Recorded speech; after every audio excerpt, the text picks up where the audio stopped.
Thailand ও কম্বোডিয়ার মধ্যে রোববার চতুর্থ দিনের মতো পাল্টাপাল্টি গোলা হামলার ঘটনা ঘটেছে।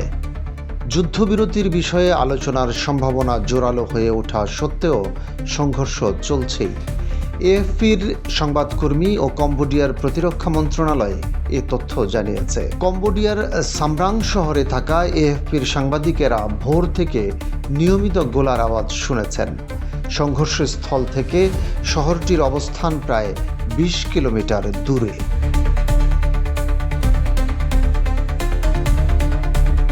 কম্বোডিয়ার প্রতিরক্ষা মন্ত্রণালয়ের এক মুখপাত্র বলেছেন, ভোর 4:50 দিকে দুটি বিরোধপূর্ণ মন্দিরের কাছে সংঘর্ষ শুরু হয়। এর আগে শনিবার মার্কিন প্রেসিডেন্ট ডোনাল্ড ট্রাম্প বলেছেন, কম্বোডিয়া ও থাইল্যান্ডের নেতারা তাৎক্ষণিকভাবে যুদ্ধবিরতি নিয়ে আলোচনায় বসতে সম্মত হয়েছেন।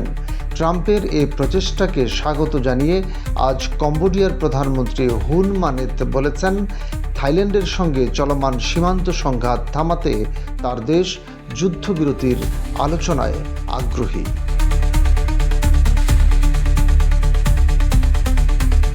হুন মানেত আরও বলেন, যুক্তরাষ্ট্রের পররাষ্ট্রমন্ত্রী মার্কো রুবিওর সঙ্গে তার দেশের পররাষ্ট্রমন্ত্রী কথা বলবেন এবং থাই সরকারের সঙ্গে সমন্বয় করবেন। তবে তিনি সতর্ক করে দেন, ব্যাংকক যেন কোনো চুক্তি ভঙ্গ না করে।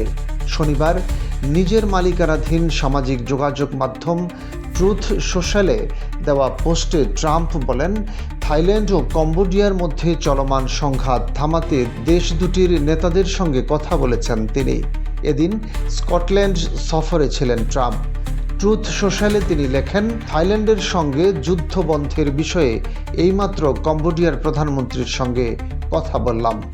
পরে আরেকটি পোস্টে মার্কিন প্রেসিডেন্ট লেখেন, এইমাত্র থাইল্যান্ডের ভারপ্রাপ্ত প্রধানমন্ত্রীর সঙ্গে কথা হলো। এটি খুবই ভালো একটি আলাপচারিতা ছিল। কম্বোডিয়ার মতো থাইল্যান্ডও দ্রুত যুদ্ধবিরতি চায়।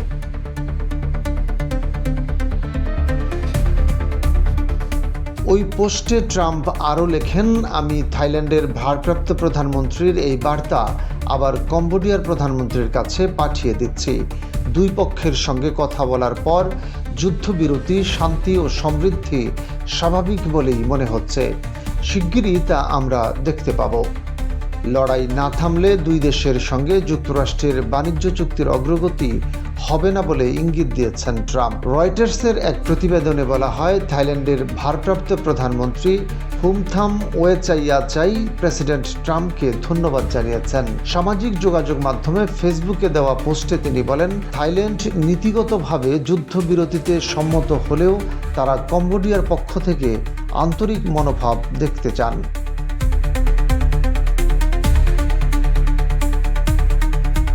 সীমান্ত নিয়ে থাইল্যান্ড ও কম্বোডিয়ার বিরোধ 100 বছরের বেশি পুরনো।